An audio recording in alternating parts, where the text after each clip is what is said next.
This is Jan Kielmann, who's coming today from Functional Wellness to speak to the Bon Appetit Cooking Club.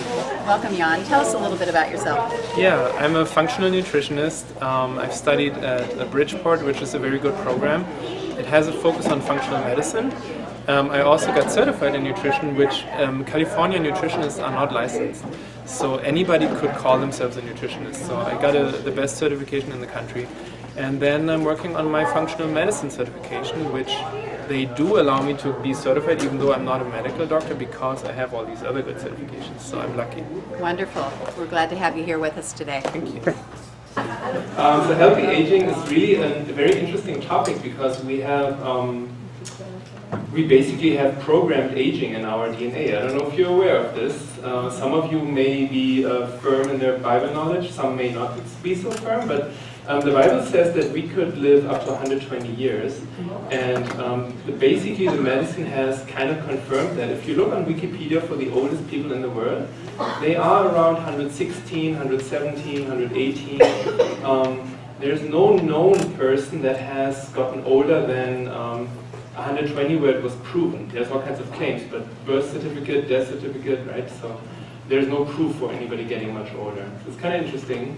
Most of us don't make it that long, including probably me, so we're all interested in, how can we slow down aging? We're all going to age, we're all going to die, but how can we slow it down, and how can we be healthy and happy while we get old, right? Slowly get old. And then anti-inflammatory foods, it kind of goes along with that. I don't know if you've heard of the concept of inflammation. Basically, in the theory of functional medicine is, a big part of it is actually that inflammation causes most of the diseases that we talk about in the body. So basically, we have a genetic background, and then we have a layer of lifestyle and environment on top of that. And if the inflammation is higher than the repair in the body, so if the destruction is higher than the repair, we will age faster and diseases can happen, right? So it's kind of an interesting topic. And then she also asked me to talk about organic foods, which I find very important. Not only that I worked on an organic farm for 10 years and had my very interesting up and down experiences there, so I kind of know the background of being in an organic farm, but also there's a reason why organic food is growing, I think, by 10% every year since a long time, since probably 20 years. So there's a reason why people switch over. Oh, did you guys see this beautiful, are there lights in the front that we can dim a little bit? I'm not sure. Do you see this beautiful mountain? Anybody has ever seen it before or maybe traveled there? It's kind of interesting. Can you see it clearly or is it too small? Yeah, interesting. Even it took me a while to see this. So the mountains are, it's basically, I would say, sourdough bread, right, made fresh. The trees are broccoli. I think halfway too. My kids were like, where is this? I need to go there. I wish.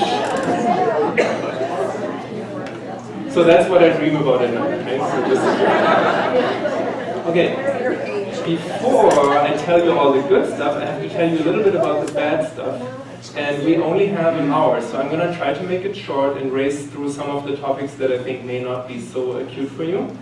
But I kind of want to tell you what is it that damages our bodies, so then later on you can understand why do you need the good stuff to heal it, kind of like that. So, in my research, I found a few things that accelerate aging. There's not only 10 out there, but we're trying to make it short for you guys. So, some of those, or basically maybe one of the biggest ones, is toxins. And we're going to go through every single one. So I'm just going to give a quick overview and then we go through each single one. Chronic infections. So we kind of thought that after all the hygiene in the 60s, 70s, 80s, 90s, that we wouldn't have many diseases anymore. And if we have an infection, we have our antibiotics. But there are still pathogens out there that can be chronically living in our body, and it's very common. It's not uncommon, including parasites. So now if you hear parasites, you think, oh, these ugly worms, and and I don't have ugly worms, but there are single-cell parasites out there that live in the water supply that don't automatically all get killed off by the chlorine, and in some areas, maybe not this, but in some areas we can get infected by single-cell parasites and you will never see them unless you see them on a microscope. But some people have unexpected intestinal problems, and they have pain and they have diarrhea and it doesn't go away. So then we have to think a little further and think maybe there's something living there and disturbing everything. Inflammatory foods, so that's the scariest part because we all like food, including me. And to think that food could cause inflammation is kind of scary. But not really, because there's lots of foods that don't cause inflammation and they can be very yummy. So we're going to talk about that. Stress is a big one. So the whole integrative medical field is discussing, is sitting the new smoking, is stress the new smoking, or what is the new smoking? Because stress causes potentially so much inflammation in the body that's going to be, it's very hard to counteract it if we would be under a permanently elevated stress level. I'm going to show you some pictures, but you all know the presidents going into their jobs, no matter who they are, and the presidents after 4 years and then leaving that job, right? You can always see that age gap, so that's kind of the stress sign. Even though some of them like to golf, but so then lack of sleep is also really bad, and I know this is a problem with aging. We're going to talk about that. Allergies and food sensitivities can cause inflammation because they can activate the immune system, and the immune system can cause damage in the body. Which is the next one, oxidative damage. Lack of movement. We're trying to switch away from the word exercise and trying to go to the word movement. So because exercise can scare people away, and they're like, oh my goodness, exercise, They think like jogging 4 hours and treadmills and blah, blah, blah. But what the body really needs at a minimum is movement. So what I'm doing right now, and I'm sure the cameraman doesn't like it, is I'm moving around all the time so that my blood circulation keeps going and I don't fall asleep. You're not that lucky. So then, lack of nutrients. Why would in the 21st century in the United States of America would anybody have a lack of nutrients, right? Didn't we work on this for 50 years, that everybody gets good food? We're going to go into that, and also a lack of antioxidants, which are very important. And then community and perspective and outlook and all those emotional, psychosocial factors are very important too. I'm going to take a lot of time. This was one slide. Okay, let's go quickly through this. So toxins, where could they come from? I'm going to race through a little bit. If you ever come to my office, you'll hear a whole detailed roundup about this. But lead is, probably everybody in this room grew up in the time where gasoline was leaded. So the cars would always spew out small amounts of lead, which would then accumulate along the roads. If you happen to have a field next to that road, then it could get into the plants that the farmers grow. The water pipes were mostly lead before, I think, you can correct me, I think it was the 80s, 90s, when they switched to copper. So there was a lot of lead, then they switched to copper with lead soldering, and then they switched to complete copper, and now there's more PVC. So we don't know how good that is either. The normal paints in the houses were leaded before the 70s, and are still on a lot of old houses. And then, these shiny little porcelain things from China with the glazing, so that can also have lead. So this is just things to think about, where could things come from. Mercury is, oh, by the way, lead is deposited in bone. So the body doesn't like to deal with it because it's very aggressive. So it tries to put it somewhere where it can get it out of the way, and in our case, that's usually bones. So what happens when we get older and our estrogen and testosterone levels go down? We get bone loss, right? Bone deterioration. So basically the body breaks down bone, and if there's lead stored in there, for example, then it can come back out. So there's a theory even now amongst like some of the most cutting-edge researchers, they're starting to question hot flashes after menopause and thinking, is that really a natural phenomenon? Is that really caused by estrogen? Or could it be caused by toxin release? Because some people are in menopause and they don't have hot flashes, so it's kind of interesting. Just some thoughts. Mercury is really toxic for the brain. I met a person once at the Lavender Festival who had such a bad brain fog that he was driving on the freeway not knowing where he was going. And he's like, oh my goodness. And so he realized he had to do something. He was lucky. The third doctor he found knew about toxins and was able to help him. And I asked him, what did you do? And he was like, oh, I was an electrician. I was like, oh my goodness, so you changed all these compact fluorescent light bulbs, right? He's like, yes, and I had no idea. I would take out the old broken light bulbs and throw them in the back of my van. You know, they would break and then they release mercury. So if you have them at home, don't break them. It's also in amalgam fillings, the silver fillings that dentists are still happily passing out. Mercury has been known since at least 1930 to be super toxic.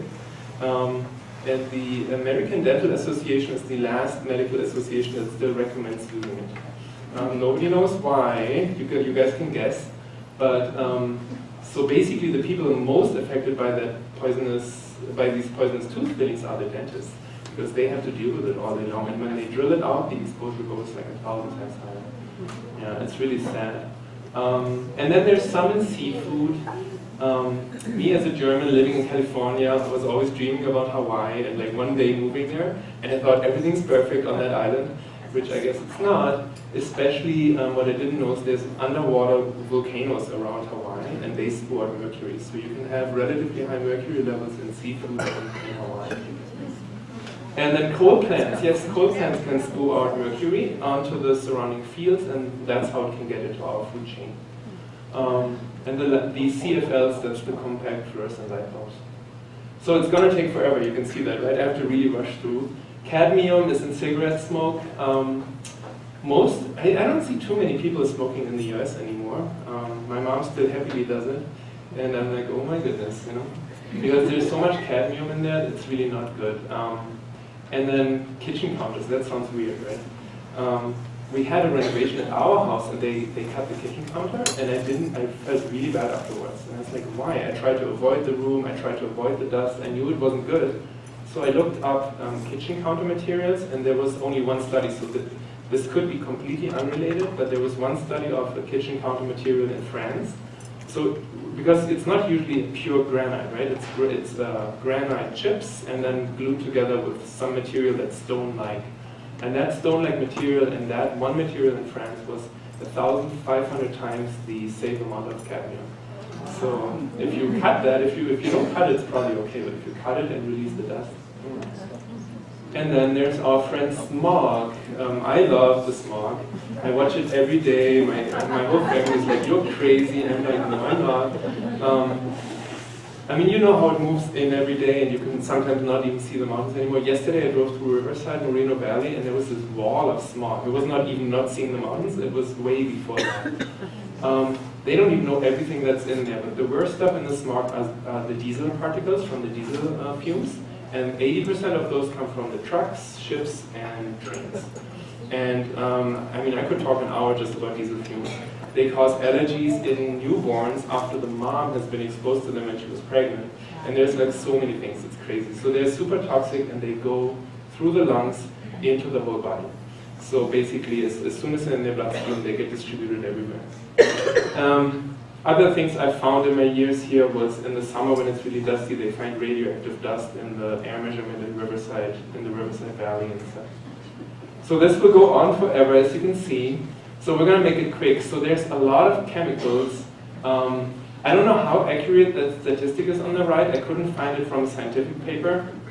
But the claims seem, at least the number of chemicals seems relatively accurate. So those are man-made chemicals that we invented. And then if you see the relationship, even if these numbers should be a little bit off, then if really only a couple hundred have been tested by the FDA, and if you know how the FDA tests, they basically rely on the industry to test, and then they give them the studies, and the FDA is like, okay or not okay. And yeah, not too many are regulated, and the law regulating all these chemicals is pretty old. So basically, there's a lot of chemicals in the environment. The good news is 90% or so of them break down without big problems and get excreted out of the body relatively fast. So even though we're exposed to chemicals, our body can take care of them usually. But 90% is only 90%, so the rest of them can either accumulate in the body or are substances that don't break down in nature. So they are man-made, and they're so stable that they do not break down either with sunlight or water or anything. They're called persistent organic pollutants, and they're everywhere now. They find them in the Arctic, in the Antarctic, and If some of you have wondered about what's going on in our society, I can tell you stories later about that, but basically, yeah, I don't want to offend anybody, but there's things where they, it can influence our hormonal system, let's say it like that, and it can mess up our hormones, some of them. Some of them can be cancer-causing, and there's all kinds of sources. If there's one source that I would try to avoid if I would try to make my life easy, it would be I would try to filter my water, because there can be all kinds of chemicals in the drinking water, pharmaceutical residues, chlorine, and others. And the other thing would be I would not be using any sprays at home, any pesticides, herbicides, or anything like that. Roundup has, you know Roundup, right? Everybody knows Roundup. Yeah. There's an independent scientist in France, Professor Seralini, and he came 2 years ago to the States without a bodyguard. And I was like, oh my goodness, this person needs a bodyguard. Because of him, Roundup is not allowed in Europe, basically. Because he did independent research, and in his independent studies, he found it to be up to 1,000 times more toxic than the industry claimed in the studies they gave to the FDA. And this is a whole 1 hour story about, you know, how they tricked them and what they did to make it look scientific but harmless. And so it's much more toxic than we're being told, so we have to be really careful. Okay, we have to make some progress here. I'm going to skip this electromagnetic radiation. I'm just going to mention it quickly. The wireless radiation, the cell phone radiation, the microwave radiation, and then, so everything is electromagnetic, right? The light is electromagnetic, and the UV radiation is electromagnetic. So basically, if you want to clean up your house, don't put a wireless router right next to your sleeping room and keep it on all night on full force, basically. It is pulsed, low-grade microwave radiation. So it's not like a microwave where you could heat something up and kill it in seconds, but you know, it's a pulsed wave that is not proven. It's neither proven nor unproven what influence it has on the cell. And I'm actually thinking of making a lecture about this specific topic because there's not enough known about it. But I know there's a couple hundred, if not a couple thousand, scientific studies about it. So maybe next year I'll have a whole thing just on that. I'm careful. We know a few things. We know that mold and some pathogens get activated by that, so they can grow stronger in the presence of electromagnetic fields. And we also know there's beneficial electromagnetic radiation that can, for example, increase blood flow and heal bones faster. So there's beneficial and dangerous ones. Chronic infections, we're going to make it quick. The big thing about these is that sometimes these people end up at our offices because the doctors can't diagnose them, because a lot of the medical doctors follow standard procedures and standard patterns. And if any of these diseases, for example, if you take Lyme disease, it completely falls out of the standard recommendations, because the standard recommendation is if Lyme disease is diagnosed, you give 2 weeks of antibiotics and that's it, and it should be gone. The problem is these 2 weeks kill about 90–95% of the Lyme spirochetes. They look like little corkscrews. But these bacteria can change their shape. They're one of the most fascinating bacteria we know. They have about 132 little plugs that they can use to become antibiotic resistant. So they can become resistant. I don't know how many combinations that even makes, right? So it's very easy for them to become resistant against antibiotics, and they can change their shape. So if they feel threatened, they can go into hibernation, into a cyst form. When they hibernate, they have a double thick cell wall, so nothing can kill them easily. And that's how they can survive the antibiotics. And once the antibiotics are gone, they can come back out.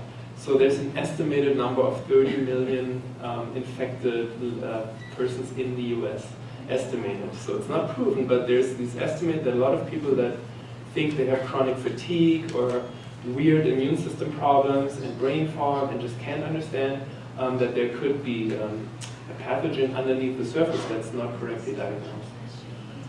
Every doctor could diagnose these if they would leave the conventional thinking and just like focus on that pathogen and its behavior. Anyway, mold is also a bad one. It's very common. If you have any leakage in your house that goes on for more than 24 hours and doesn't dry right away, you could have already some mold in your house. And black mold is especially toxic. We had it in our house for years, and we didn't know what it was and what it did. And we all got food intolerances. We couldn't eat wheat anymore. We couldn't eat dairy. We had all these problems. My daughter was always pale, and I'm like, what is this? You know, like we're eating so healthy, like what's going on? Until, I learned more about it. It's called the elephant in the waiting room. Because it's so big, once you're trained, you see it right away. But if you're not trained, you look straight through it. I've had one client who spent $9,000 on famous doctors. And then he called me and I was like, how can I help you? If you went to all these famous doctors, what can I do? And he's like, please just look at my labs and tell me something. And on the phone, he sent me his labs on the computer. I looked at them after 5 seconds. I was like, did any of these famous doctors talk to you about the second marker on your test? He's like, no, nobody ever mentioned it. I was like, that's black mold, you know. And they had looked straight through it, but just taken his money. So sad. He's now recovering from his financial loss. Inflammatory foods. So sugar, who would have thought, right? Yeah. How many years have we heard that? High fructose corn syrup. So that's what they thought they could put into our food when everybody started to realize that sugar is not good for us. They put corn syrup. Right? In Germany, they just say corn syrup. It sounds so nice. And then alcohol not in moderation is also an inflammation-causing food. So usually your doctor tells you a glass of wine or a glass of beer is okay per day, and that's okay if you want to do it. Like, it doesn't mean you have to do it, right?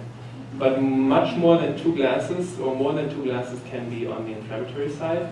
And then there's all these food additives, so all these ready-made products from the food industry that made our life so easy, like a few decades ago, and I grew up on them, I have to say, have a lot of ingredients that are not very good for us. It's usually inflammatory oils, then flavors, sweeteners, preservatives, not enough vitamins, not enough antioxidants, so it just goes on like this.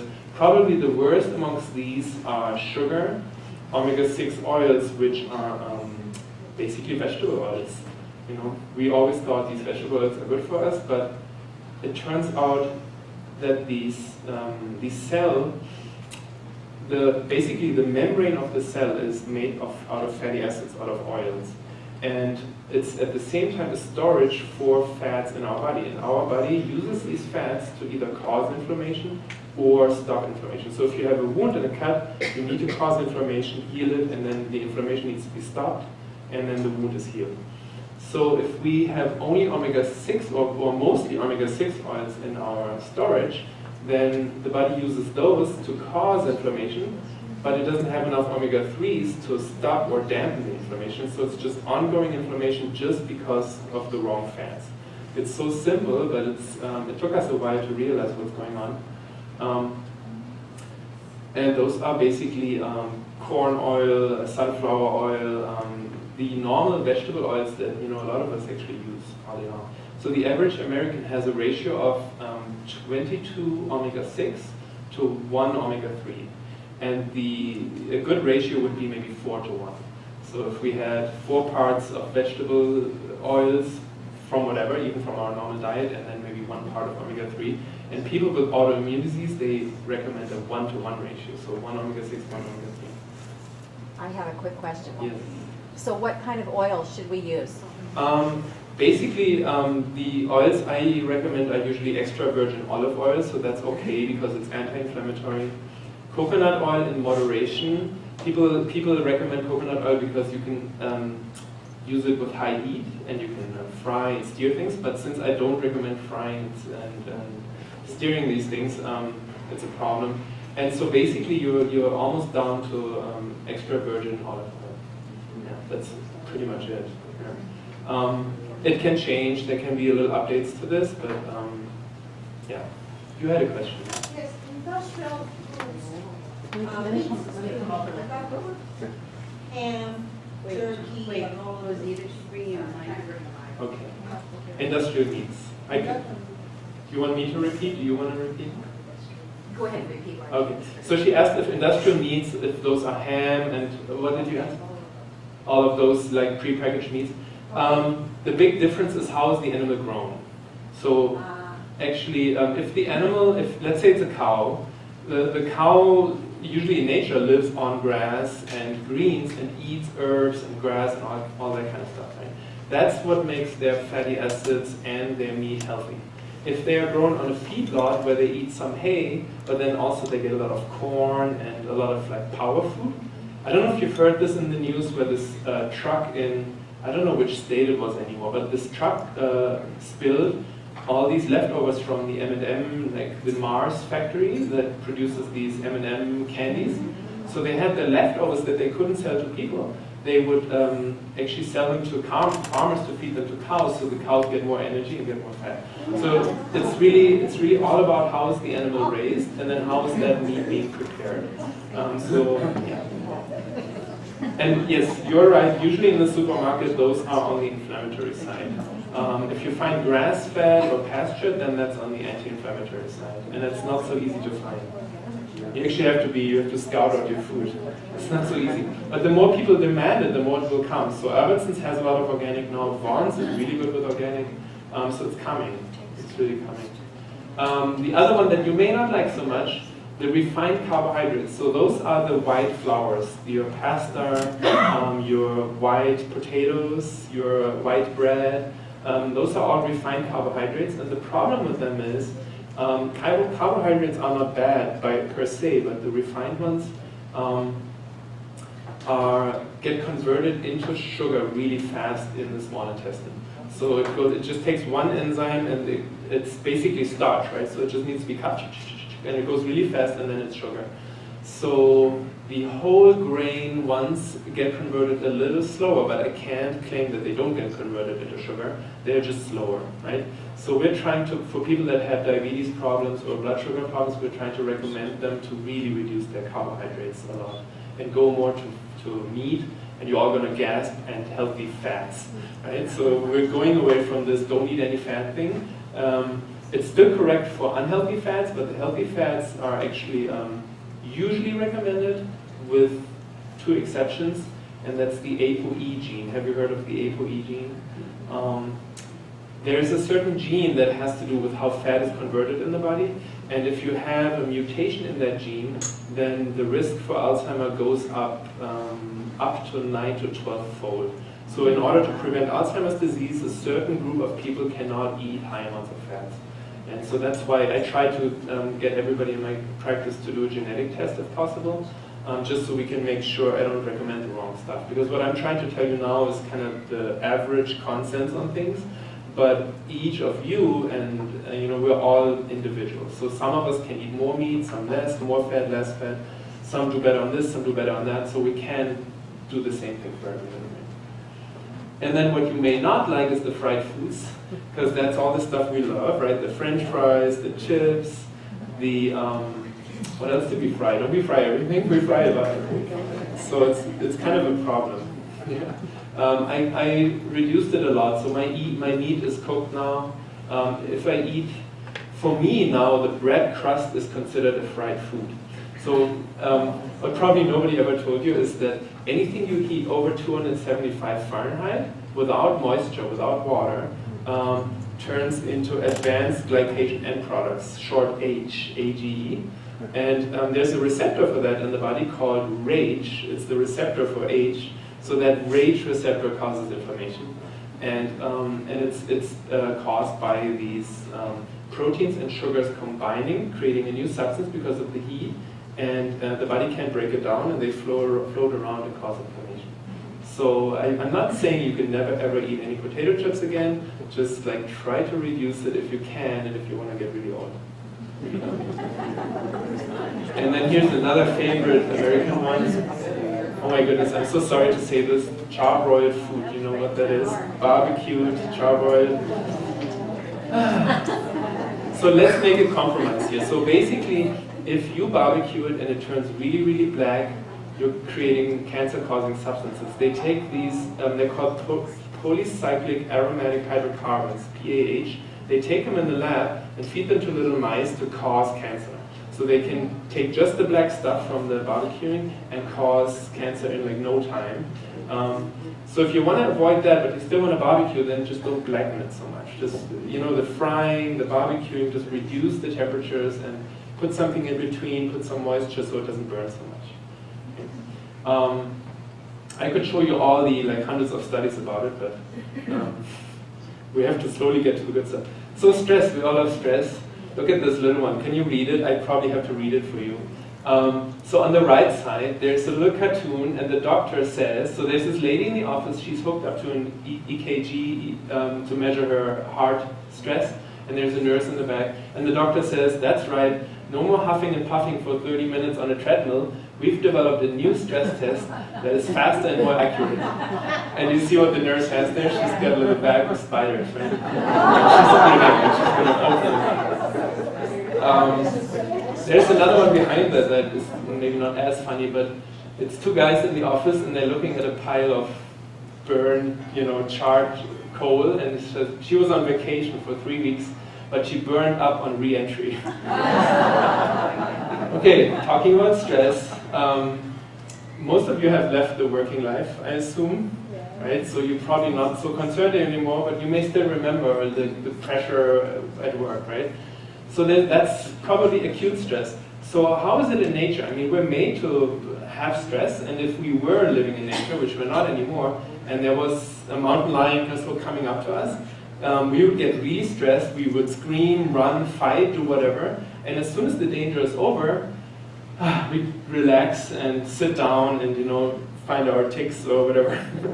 And so basically we're made to have short-term stress, but we're not made to have long-term, chronic, all-day-long stress, right? So that's the part that causes inflammation. A short-term stress that goes away is not so bad. It's this low-grade, we have a name for it now, low-grade chronic stress. Why is caffeine, coffee, and black tea on that list? Do you know? Any idea?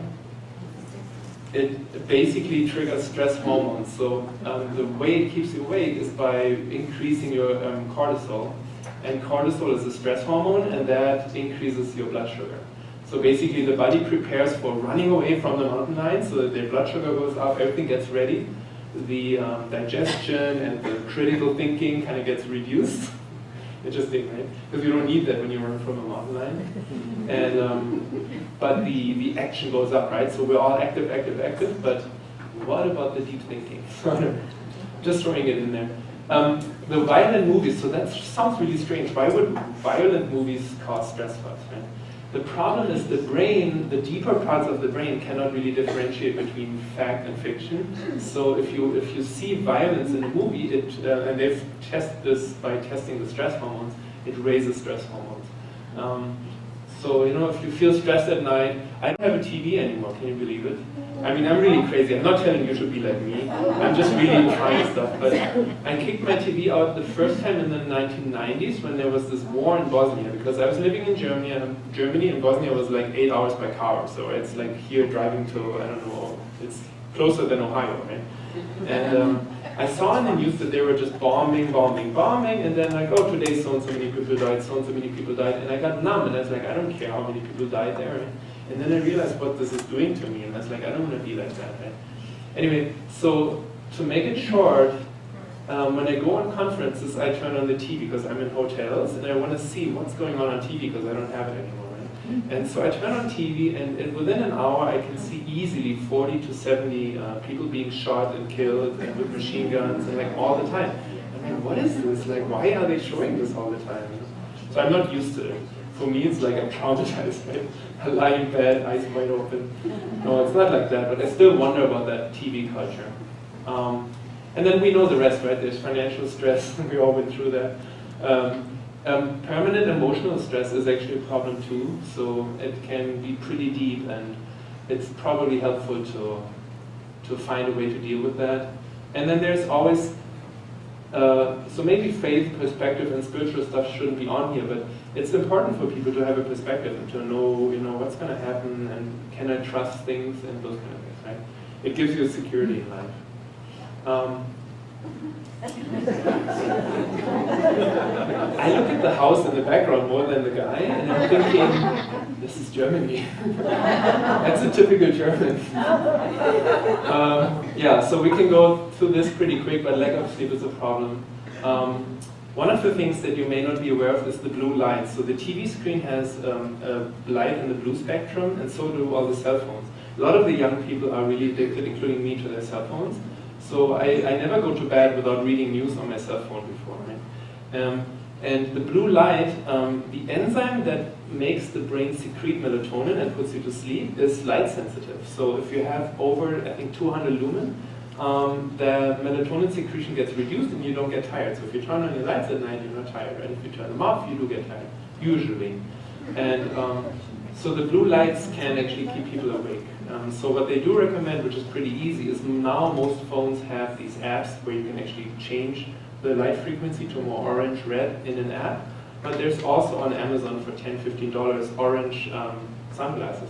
And it sounds really strange, but a lot of people I know use these just to block out the blue light. Because the blue light is a higher energy frequency, and not only does it prevent sleeping, it can also damage the retina late at night. So basically, these higher frequencies can wear out the antioxidants in the eye, and then there can be some damage to the vision. So that's why it's recommended to reduce that. The rest is, you know, we don't have the time to go through your bad neighbors and all these things. Turn and snore. So honestly, I have to tell you this. Okay, I get to you. Let me finish this one quick story. And some of you know my wife, so I have to be careful. But my wife's from a very hardworking family, and I'm from a really relaxed family. So I'm now turning into a hard worker, but I'm hoping my wife's relaxing. But she started sleeping in separate rooms early in our marriage, and I was like, oh my goodness, I was so offended, you know, like this must be horrible, I must be stinking, and it must be so bad for her to be married to me, right? And then eventually we talked about it, she's like, oh, I'm so sorry, but I'm working so much, I need to sleep, you know, it's nothing, it has got nothing to do with you, I just need my sleep. And I mean, she runs the resort in Cherry Valley, right? And she's working day and night. So basically, I totally understand it now. I'm not offended anymore. Actually, now I sometimes sleep in different rooms because, like, let's say last night, if I know I have a lecture next day, I need my sleep, right? I can't come here with red eyes and my brain not working. So, just saying, there's options. Sir, did you tell the baby that too? The baby? Not yet, not yet. The baby is not listening. Actually, it is starting to listen. It's the second week and it's starting to listen. It's very interesting. Good question. I have a question, why you have pets up there? Pets. Yes, why do you have pets up there? I have clients tell me that they have to get up at night because their pets need to go out and go eat. So I get a cat door. But, you know, yeah, I know there's cat doors, but I don't know why that was. But that lady was complaining I can't sleep, so I asked why, and it's my pet. So we have to speed up a little. What do we have? Do we have 20 minutes? 20. Okay, oh my goodness, we're not even on the good side yet. Let's speed this up. So I mentioned allergies and food sensitivities. You all know allergies. Your immune system is reacting to something it shouldn't react to, right? Do you know why? Any idea? It's usually, so the immune system is actually a very powerful weapon. There's a very strong regulation. There's several layers of regulation of the immune system trying to keep it in check. Because if the immune system went haywire, it could kill us. It's really that strong. So there's all these layers of regulation, and if we have a lot of inflammation in the body, then regulation can be out of whack, and that's when you can react to things that you shouldn't react to. And food sensitivities is kind of the new kid on the block. It's the stuff you hear everywhere, gluten sensitivities and dairy sensitivities. I should have thrown in a cartoon there. There was a cartoon about a bear eating at some family's house, and he was like, oh, you could have not known that I'm honey sensitive. But it's not made up. Some people in Hollywood, Beverly Hills may make it up because they think they're cool, but there's actually real problems. So if you see this background picture, on the left side, those are these cells in the intestine. And the cells in the intestine are only one layer of cells. So our skin has maybe a couple of layers and then maybe 20 dead layers of cells. So it doesn't hurt us. When we cut our skin, we usually cut away the dead layers, and the part that hurts are the layers that are alive. So in the intestine, there's only one layer of cells. So you can imagine that it's kind of sensitive. Luckily, it's covered by a layer of mucus on top of that. So normally, there's no direct contact with the food. There's mucus in between and then probiotics. But on the left side, they're intact. So all these cells are clinging together. They have proteins that hold them together really tight.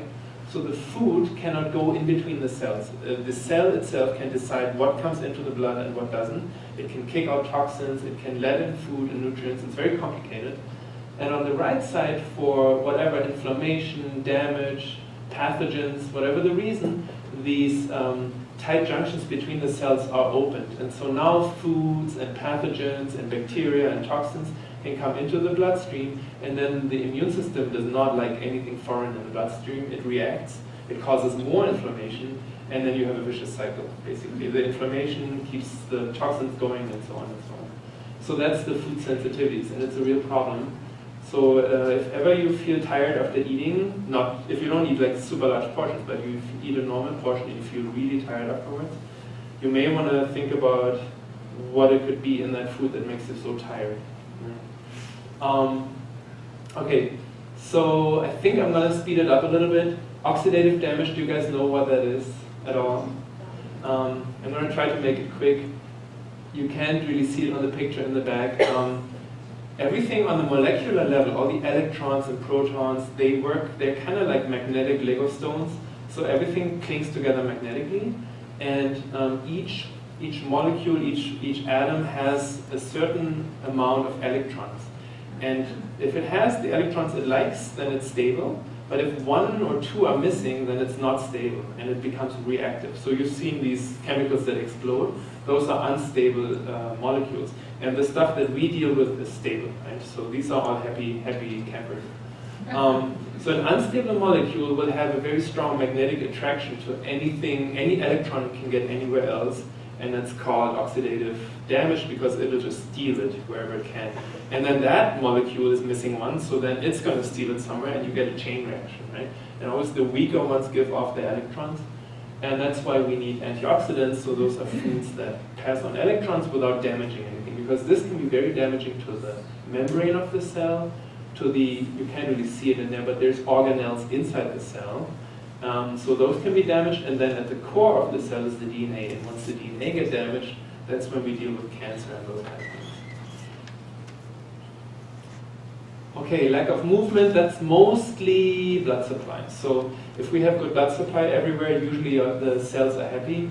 If we don't move enough, and I'm guilty of that too, I threw out my back 3 days ago, and I'm trying to figure out what my body's trying to tell me, and I think it's telling me you're not hiking, you're not exercising, you're sitting in the office all day long, you're driving 3-4 hours a day, and then at home you sit at the computer too, right? And I'm like, okay buddy, trying to listen to you, but how, you know? So you have to find the time to exercise, but it's mostly blood supply, and then the muscle pumps. Have you heard of the muscle pumps in the legs? Basically the heart pumps the blood into the body, but then you need movement of the muscles in the legs to pump it back to the heart. If you don't have that support, and then you have weak blood vessels, you can get varicose veins and all kinds of stuff, which I had when I was 30, and I got rid of it. According to medical, knowledge, it's irreversible. But yeah. So lack of nutrients, I'm trying to really speed up because we have to get to the good side. Otherwise I have to come back just for that. So the USDA has measured the nutrient content of vegetables from standard agriculture since the 1940s. And the list on the right is the decrease in nutrient content. So I don't know if you can see that. The biggest one is, I think, copper, up to 76% less copper in vegetables. 46% calcium, 59% zinc, 49% sodium. So hey, I'm eating healthy, I'm eating salad, why would I be lacking nutrients? So this could be one of the reasons, right? And on the right side is fruits, so you still have sometimes a 30% reduction. So that's the problem. So the industrial agriculture, they throw NPK into the fields because that's the minimum the plants need to grow well and look good. But there's hundreds of microminerals that the plants normally need to be really strong and to make good veggies and good food for us. So if those hundreds are never replaced, then after 40, 50 years you get a depletion of nutrients. The plants get weak, and then the food gets weak, right? And then we get weak. There's a whole more things to this, but we're not getting to it. Antioxidants, yeah, here's a good explanation. The doctor says to that lady, and she has a cell phone in her hand, if you're going to use a smartphone, I recommend a BlackBerry, because blackberries are rich in vitamins and antioxidants. So, talking about nutrition, basically to make it quick, we need antioxidants to prevent damage in the body. That's the... Okay, we talked about omega-3 fatty acids. The only important part here is maybe they come they originally come from plants, so from algae, and there's also some plants on land. Purslane is one of them. Do you guys know purslane? It's considered a weed. It's a little almost like a sedum type plant that stores water in its leaves. Once we found out on the farm that it has omega-3 fatty acids, we stopped pulling it out as a weed and it's taking over the vegetable field. So we just leave it as a ground cover, and if we ever want to, we can pull it out, give it to the sheep, and they get omega-3s. So that's the source of it. The fish eat the algae, and then basically the fish accumulate these beneficial fatty acids. There's a precursor of the good fatty acids in flax and chia seeds, but it needs to be converted in the body. And a lot of us, I've seen a lot of genetic results now to see that a lot of us have problems converting it. So we do usually recommend to take it straight from the fish and eat fatty fish or take fish oil, because the fish are not always clean anymore. The oceans are basically the sewer of the world, and it's getting pretty bad. And then from time to time there's some nuclear power plants blowing up around the globe, and that doesn't make it better. So the ideal ratio would be 1 to 4, the standard is 1 to 22. So that's why we have a lot of chronic diseases in this country. You guys actually look pretty healthy, but you should see the areas I go through sometimes. You know? Can you read this?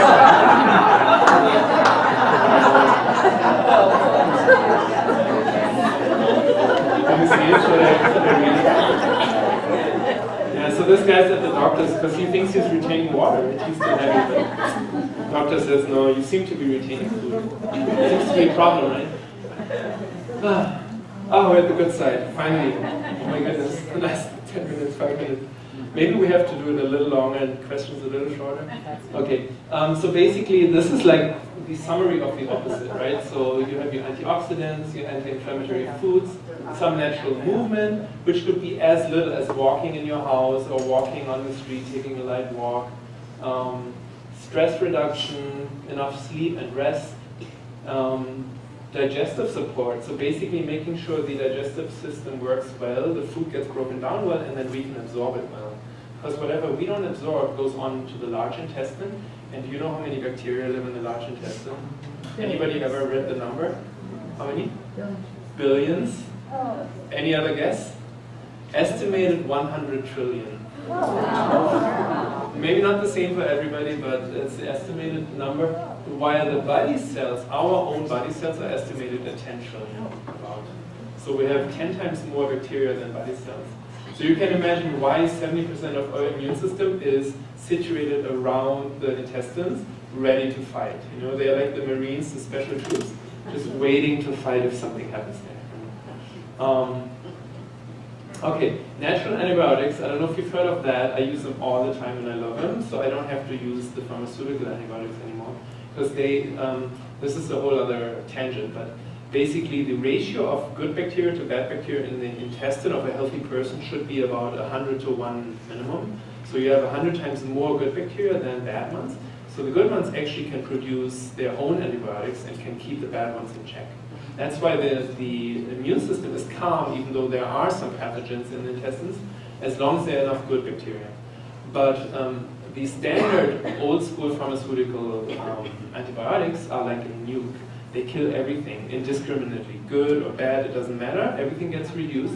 And even if you end up at a level where the bad bacteria are much reduced, but then also the good ones are much reduced, and if that ratio changes of 100 to 1 to maybe 10 to 1, 5 to 1, 1 to 1, then it's a strategic advantage for the pathogens.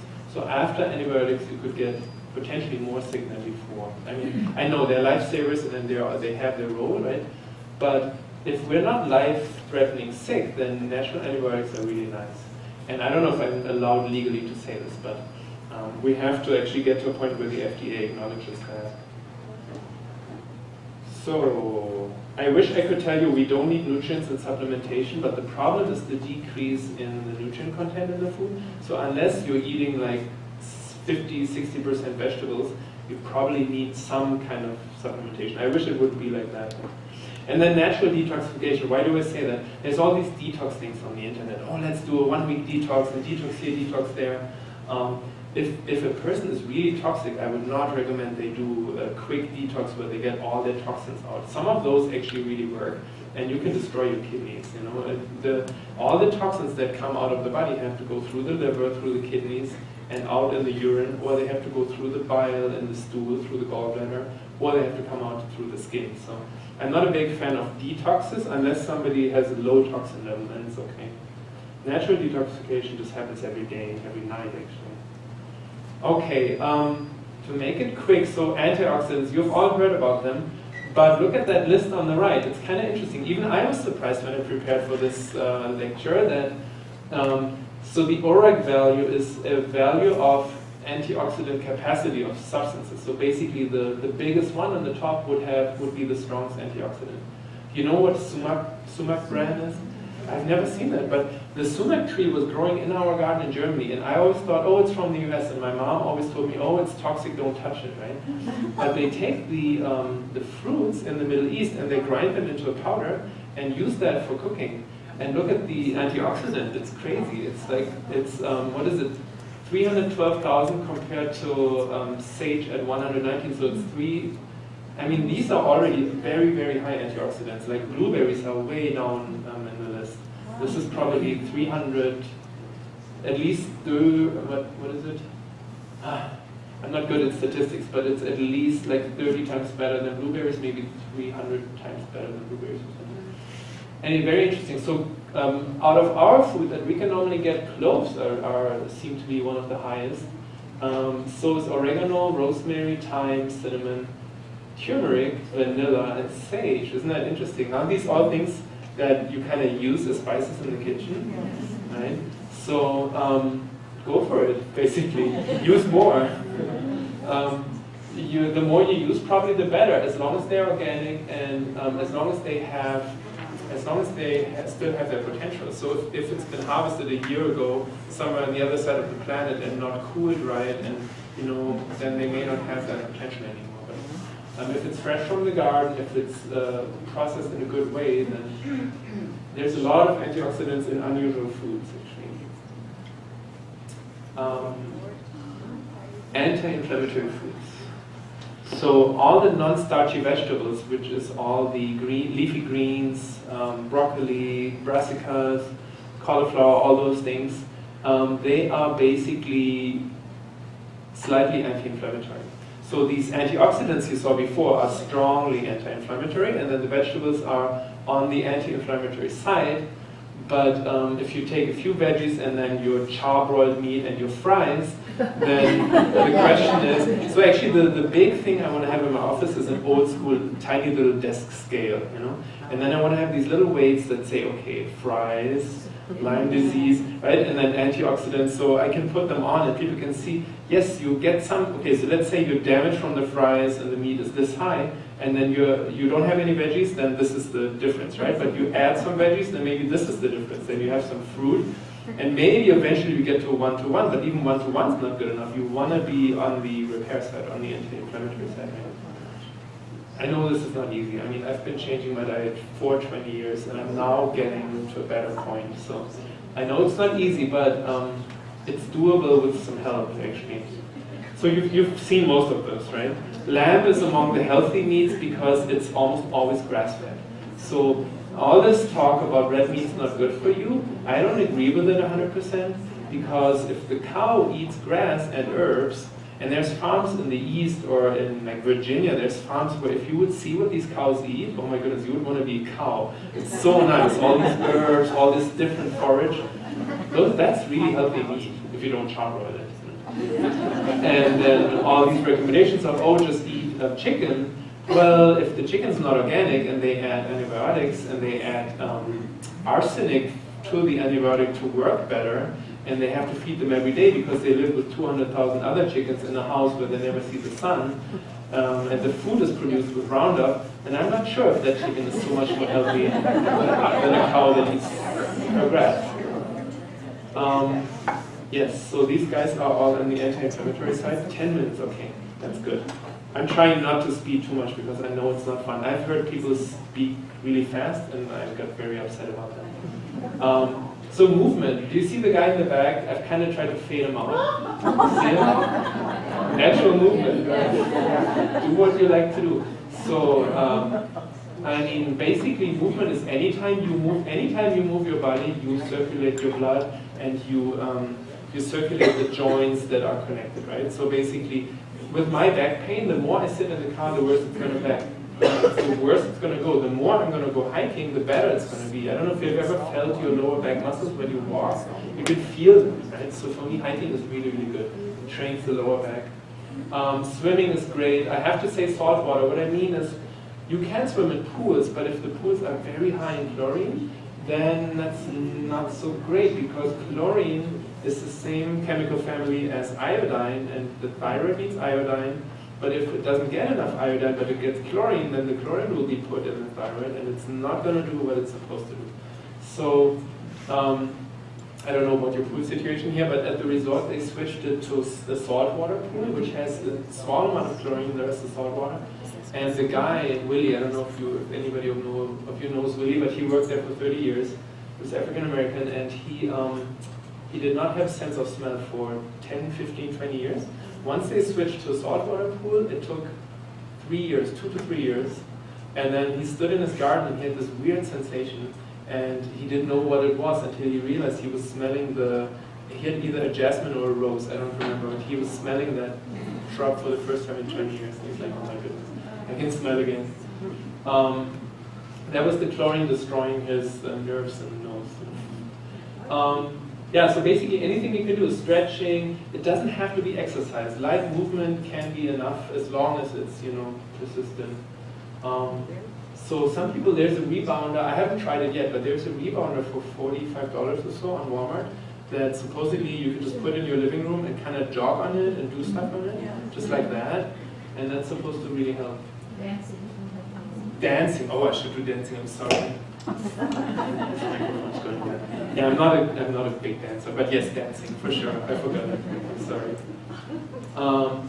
Stress reduction. See that little fellow there? He's having a good time. A lot of people are not even aware of their stress, because if you're so used to it, like business people or like, so one thing is to become aware of what stresses you. And then once you're aware of it, it's much easier to get rid of it, actually. And like I said, it's not a big problem to have short-term stress. Oh my goodness, I have to run to the bank. You do that and you relax afterwards, it's fine. But all day long, it's, oh my, this is happening. And the world's going down tomorrow and blah, blah, blah, and these politicians, and then all that, right? The more you think about it, the more you realize I have to stop listening to the radio at a certain point in this election cycle, the last one, right? I mean, you know how toxic it was, right? It didn't matter, you could listen to this station, it was like, rah, rah, rah, this station, rah, rah, rah. And oh my goodness, I just have to stop it altogether. That's because I'm trying to always be like full energy for my clients, right? And I don't want to have weird chatter in my brain. Okay, have you heard of heart math or biofeedback or neurofeedback? It's really interesting stuff. Biofeedback, you measure the skin electricity, and it changes depending on the stress levels. Because you probably know stress triggers the sympathetic nervous system, and then relaxation triggers the parasympathetic, meaning one triggers your running, your muscles, your action, and the other one triggers digestion, repair, relaxation, creativity, right? And we can measure that by measuring, for example, the skin, electricity, and those kind of things. Heart math heart math is really interesting. You can buy it for, I think I got it for 100, but normally it's 200. You put it on your earlobe and it measures your heartbeat, and it calculates the consistency of the heartbeat. And I'm kind of confused because the doctors tell me the less consistent it is, the better.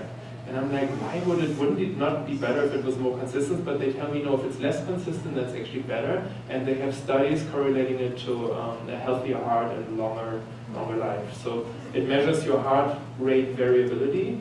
And then you can actually do little techniques that are not at all weird or strange in any way. For example, if you breathe in and you breathe out for double the amount of time, like you count to 5 for breathing in, count to 10 or whatever to breathing out, that by itself calms down the sympathetic nervous system, calms down the stress, and you don't have to do anything weird. It's like very simple things.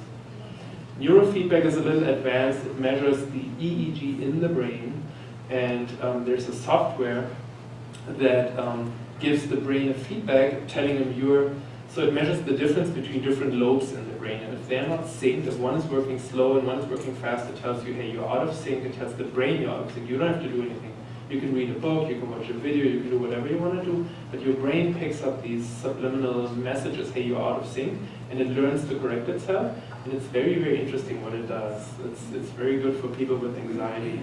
We don't have it in the office yet, but we're hoping to have it in the future.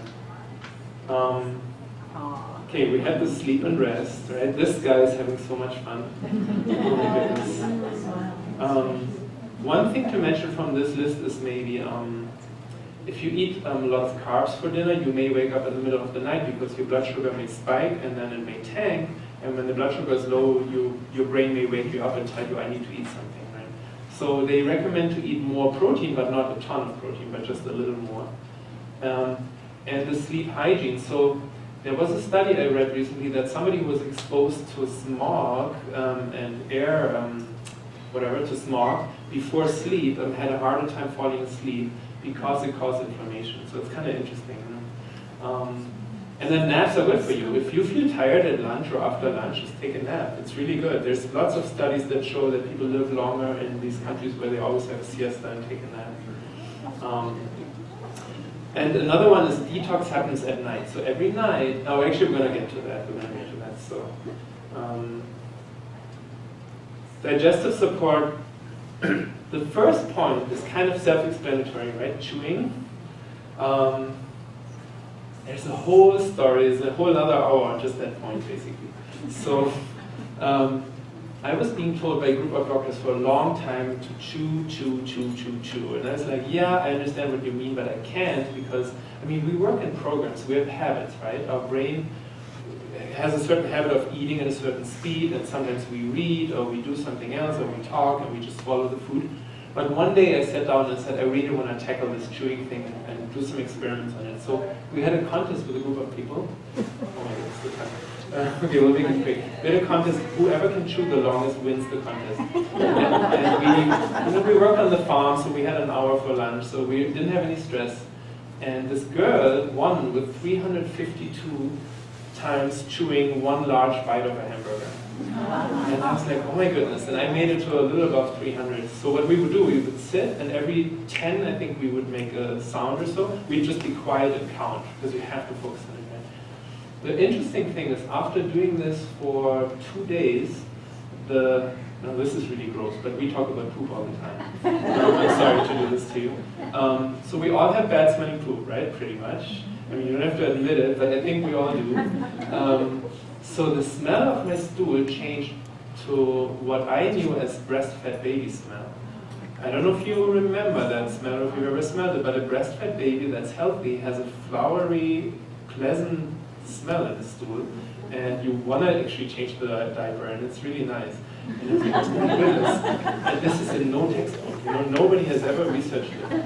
And so I did the same thing for maybe 4 days altogether, and in the last 2 days I only ate basically fruits and vegetables. I cut out the meat, I cut out the starch mostly, and I had no smell in my stool, nothing. I'm really embarrassed to say this, but so I'm going to work on this. It's a big thing. So chewing is important because you increase the surface area, and then your stomach acid can break down the proteins, and the digestive enzymes in the small intestine can break down everything else. And that means you can absorb everything better, so you get more of the food, and the bacteria, the 100 trillion bacteria in the large intestine, get less of the food. Because whatever you don't absorb goes to them. And maybe another good thing to know is that if the vegetable fiber goes to them, they produce it into beneficial fatty acids. If meat fibers undigested go to them, they putrefy them. So a lot of people say, oh, I feel really good because I'm vegan, and I'm always like, ugh.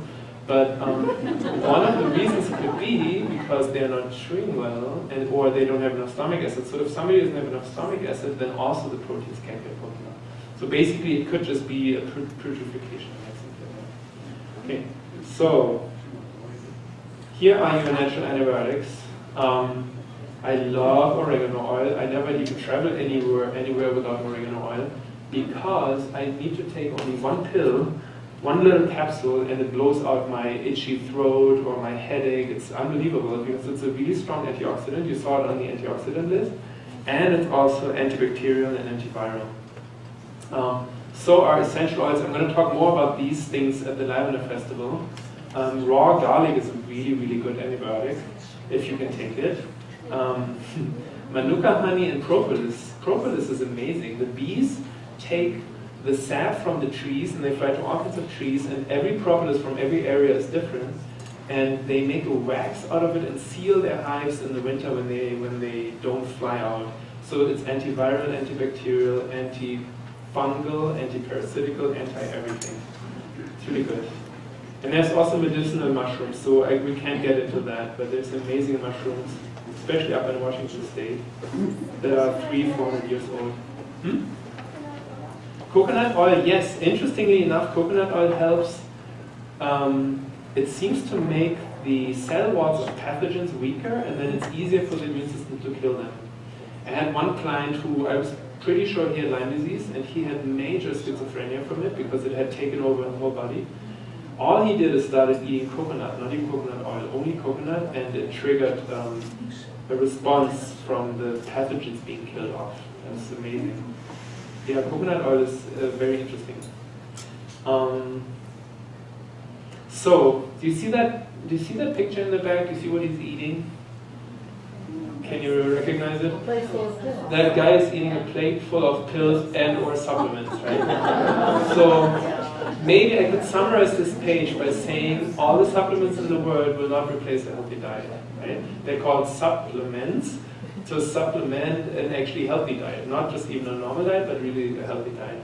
So that's the big summary. Almost everybody in this country is deficient in magnesium, which gives you like leg cramps and muscle cramps, and it can help relax the muscles, and it can help sleep actually. A lot of people are deficient in vitamin D because we're always inside. And then in the winter, it's almost natural to be deficient in vitamin D. And then the omega-3 fatty acids. I think those are the most important, together with the probiotics, the good bacteria that help the intestine stay healthy. How do those probiotics work? And does How they work? everybody need probiotics?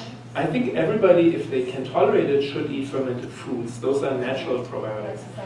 Yeah, like real raw sauerkraut, or real kimchi, or kombucha, or if you can take dairy. Not everybody can take dairy, then there's also kefir and those things. Not everybody should buy these expensive probiotics in the store because it's a huge other hour. But basically, probiotics are a big moneymaker for the supplement industry, and you have to have probiotics. They have to fulfill at least 5 conditions. They have to be alive, they have to survive the stomach acid, they have to survive the small intestine, they have to then adhere to the wall in the large intestine, basically stay in the intestine, and they have to fight off bad guys. So that's how they work, and because they're so expensive, I can't recommend to just go to the store and buy them. It has to be specific ones that have been tested and shown, to work. But the fermented foods, if they're done well, give you natural probiotics. Yogurt is one of them, right? Yogurt, and the more original yogurt, the better. I still have a question. Yeah. I heard you say something about muscle, but I didn't hear you say what. Muscles. Magnesium deficiency can give you muscle cramps. And we are almost all magnesium deficient, including me. I eat so many veggies, I'm still magnesium deficient. It's crazy. Yeah. I don't know what it is. I think I actually do know what it is. I think stress burns through magnesium like nothing. So stress, my new theory, and I haven't seen that in many studies yet, but is that stress burns up magnesium, and that's why we're also deficient. Magnesium is used for 400 enzymes in the body or so. It's a lot of enzymes.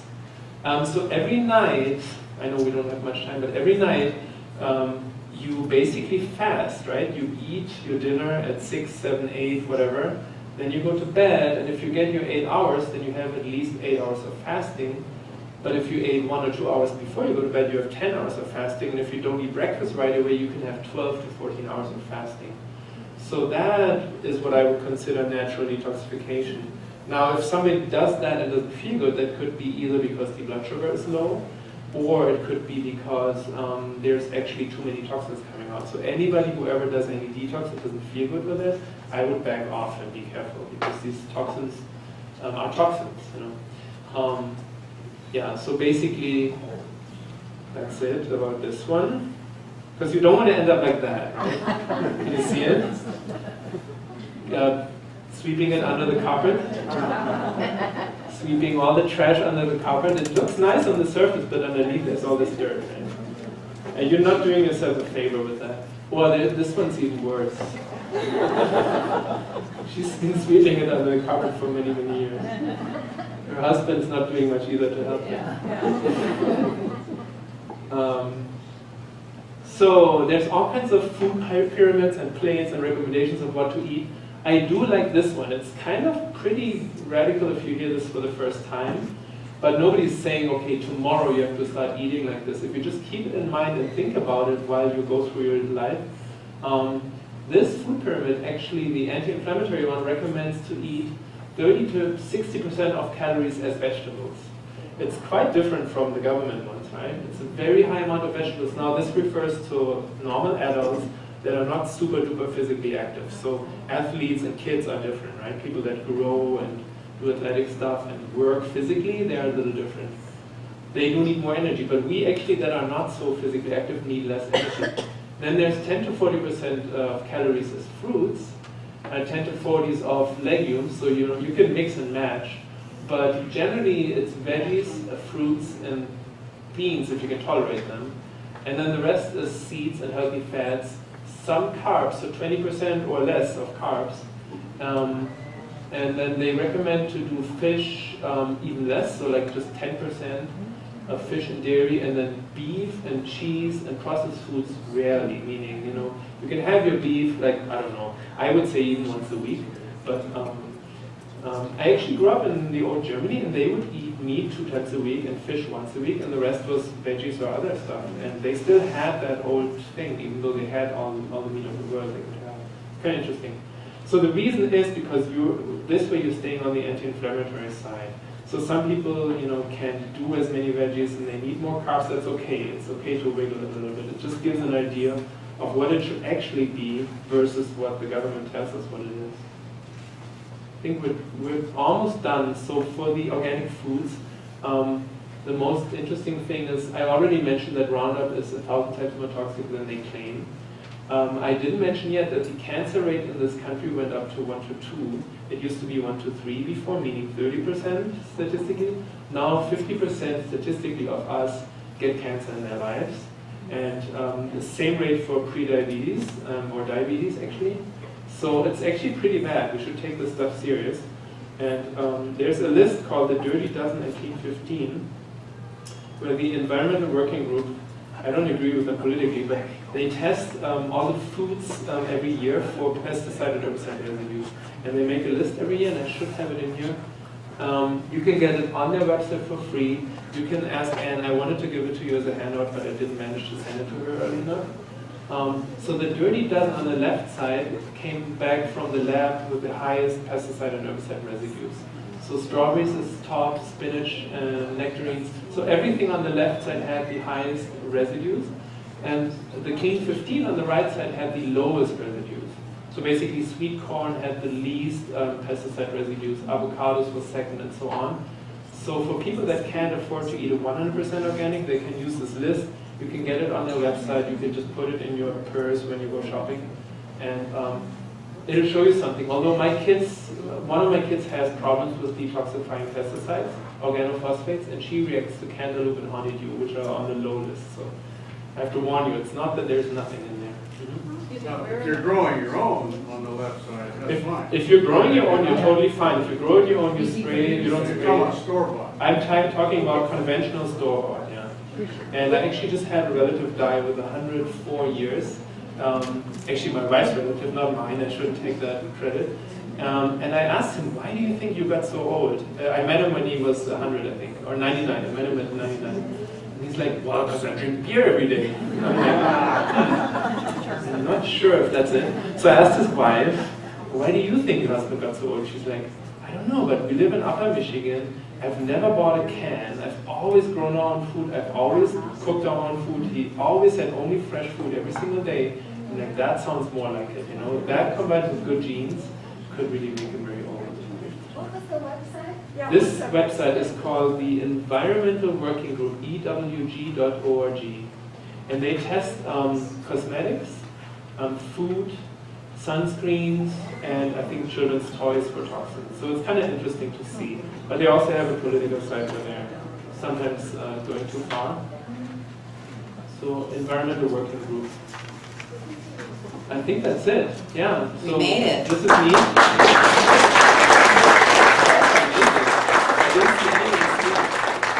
Wow, did we learn a lot? Thank you, Jan. Let's give him another round of applause.